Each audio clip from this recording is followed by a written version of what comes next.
Assalamualaikum warahmatullahi wabarakatuh. Semoga Allah Subhanahu wa Ta'ala senantiasa memberikan kepada kita hati yang lapang, yang jernih, karena ternyata berat sekali menghadapi hidup dengan hati yang sempit. Hati yang lapang dapat diibaratkan sebuah lapang yang luas membentang. Walaupun ada anjing, ada ular, ada kelajengking, ada gajah, dan aneka binatang buas lainnya, pastilah lapangan akan tetap luas. Aneka binatang buas yang ada malah makin nampak kecil dibandingkan dengan luasnya lapangan. Sebaliknya, hati yang sempit dapat diibaratkan ketika kita berada di sebuah kamar mandi yang sempit. Baru berdua dengan tikus saja pasti jadi masalah. Belum lagi jika dimasukkan anjing, singa, atau harimau yang sedang lapar, pastilah akan lebih bermasalah lagi. Entah mengapa kita sering terjebak dalam pikiran yang membuat hari-hari kita menjadi hari-hari yang tidak nyaman, yang membuat pikiran kita menjadi keruh, penuh rencana-rencana buruk. Waktu demi waktu yang dilalui seringkali diwarnai kondisi hati yang mendidih, bergolak, penuh ketidaksukaan, terkadang kebencian, bahkan lagi dendam kesumat. Capek rasanya. Menjelang tidur, otak berpikir keras menyusun rencana bagaimana memuntahkan kebencian dan kedendaman yang ada di lubuk hatinya agar habis tandas terpuaskan pada yang dibencinya.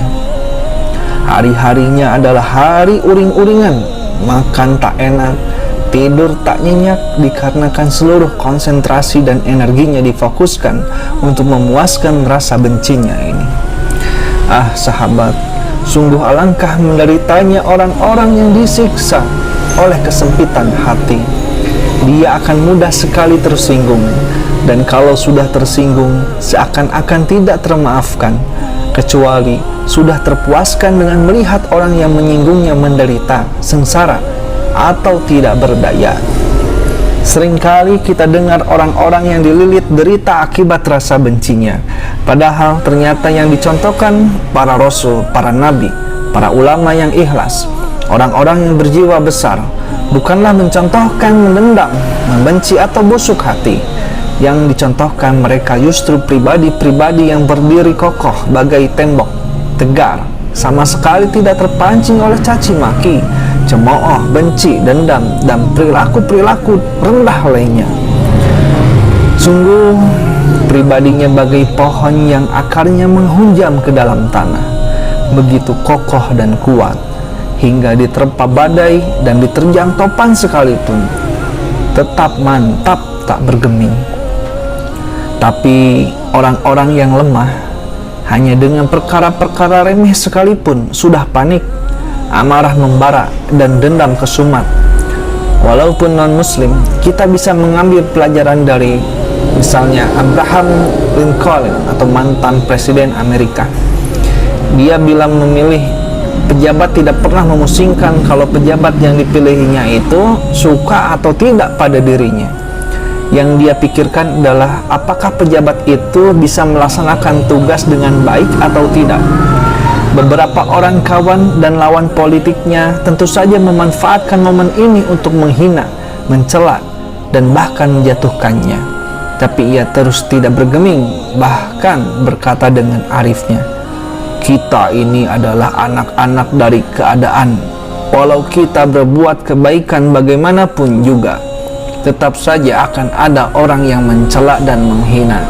Karena pencelaan, penghinaan bukan selamanya karena kita ini tercela atau terhina. Pastilah dalam kehidupan ini ada saja manusia yang suka menghina dan mencela. Jadi ia tidak pusing dengan hinaan dan celaan orang lain. Nabi Muhammad SAW, manusia yang sempurna, tetap saja pernah dihina, dicela, dan dilecehkan. Bagaimana mungkin model kita ini tidak ada yang menghina? Padahal kita ini hina betul-betulan. Ingatlah bahwa hidup kita di dunia ini hanya satu kali, sebentar dan belum tentu panjang umur. Amat rugi jikalau kita tidak bisa menjaga suasana hati ini. Camkanlah bahwa kekayaan yang paling mahal dalam mengarungi kehidupan ini adalah suasana hati kita ini. Walaupun rumah kita sempit, tapi kalau hati kita plong, lapang, akan terasa luas. Walaupun tubuh kita sakit, tapi kalau hati kita ceria, sehat, akan terasa enak. Walaupun badan kita lemas, tapi kalau hati kita tegar, akan terasa mantap. Walaupun mobil kita merek murahan, motor kita modelnya sederhana, tapi kalau hati kita indah, akan tetap terhormat. Walaupun kulit kita kehitam-hitaman, tapi kalau batinnya jelita, akan tetap mulia. Sebaliknya, apa artinya rumah yang lapang kalau hatinya sempit? Apa artinya fried chicken, burger, hoka-hoka bento, dan segala makanan enak lainnya kalau hati sedang membara? Apa artinya ruangan ber-AC kalau hati mendidih? Apa artinya mobil BMW kalau hatinya bangsat, misalkan?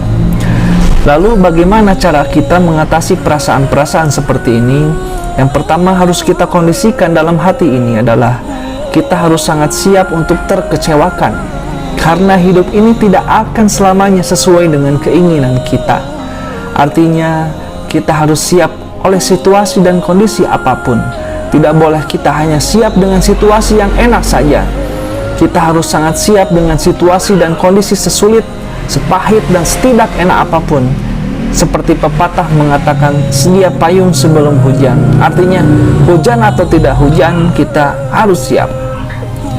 Hal kedua yang harus kita lakukan, kalau toh ada orang yang mengecewakan kita, adalah dengan jangan terlalu ambil pusing, sebab kita akan jadi rugi oleh pikiran kita sendiri. Sudah lupakan saja.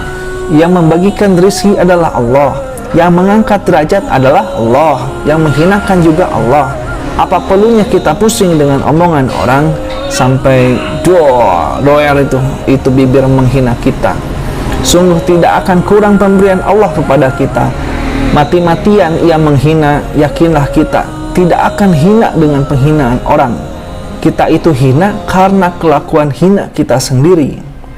Nabi Muhammad SAW dihina, tapi toh tetap cemerlang bagi intan mutiara. Sedangkan yang menghinanya Abu Jahal sengsara.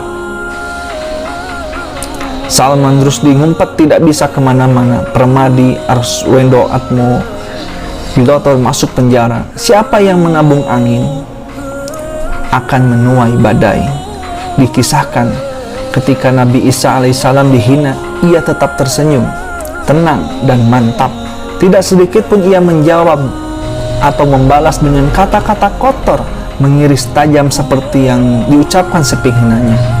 Ketika ditanya oleh sahabat-sahabatnya, "Ya Robi, guru, kenapa engkau tidak menjawab dengan kata-kata yang sama ketika engkau dihina? Malah baginda menjawab dengan kebaikan." Nabi Isa alaihissalam menjawab, "Karena setiap orang yang menafkahkan apa yang dimilikinya. Kalau kita memiliki keburukan, maka yang kita nafkahkan adalah keburukan. Kalau yang kita miliki kemuliaan, maka yang kita nafkahkan juga kata-kata yang mulia. Sungguh seseorang itu akan menafkahkan apa-apa yang dimilikinya." Ketika Ahnaf bin Qais dimaki-maki seseorang menjelang masuk ke kampungnya, "Hai kamu bodoh, gila, kurang ajar." Ahnaf bin Qais malah menjawab, "Sudah, masih ada yang lain yang akan disampaikan? Sebentar lagi saya masuk ke kampung saya. Kalau nanti didengar oleh orang-orang sekampung, mungkin nanti mereka akan dan mengeroyokmu. Ayo, kalau masih ada yang disampaikan, sampaikanlah sekarang." Dikisahkan pula di zaman sahabat ada seseorang yang marah-marah kepada seorang sahabat Nabi. "Silakan kalau kamu ngomong 5 patah kata, saya akan jawab dengan 10 patah kata. Kalau ngomong 1 kalimat, saya akan ngomong 10 kalimat." Lalu dijawab dengan mantap oleh sahabat ini, "Kalau engkau ngomong 10 kata, saya tidak akan ngomong 1 patah kata pun." Oleh karena itu, jangan ambil pusing, jangan dipikirin. Dale Carnegie dalam sebuah bukunya mengisahkan tentang seekor beruang kutub yang ganas sekali, selalu main pukul. Ada pohon kecil dirabut, tumbang, dan dihancurkan. Di tengah amukannya tiba-tiba ada seekor binatang kecil yang lewat di depannya. Anehnya, tidak ia hantam. Sehingga mungkin terlintas dalam benak si beruang ini, apa perlunya menghantam yang kecil-kecil, yang tidak sebanding, yang tidak merugikan kepentingan kita. Percayalah, makin mudah kita tersinggung, apalagi hanya dengan hal-hal yang sepele, akan makin sengsara hidup kita ini. Padahal mau apa hidup pakai sengsara, karena justru kita harus menjadikan orang-orang yang menyakiti kita sebagai ladang amal. Karena kalau tidak ada yang menghina, menganiaya, atau menyakiti, kapan kita bisa memaafkan? Nah sahabat, justru karena ada lawan, ada yang menghina, ada yang menyakiti kita, bisa memaafkan. Kalau dia masih muda, anggap saja mungkin dia belum tahu bagaimana bersikap kepada yang tua, daripada sebel kepadanya.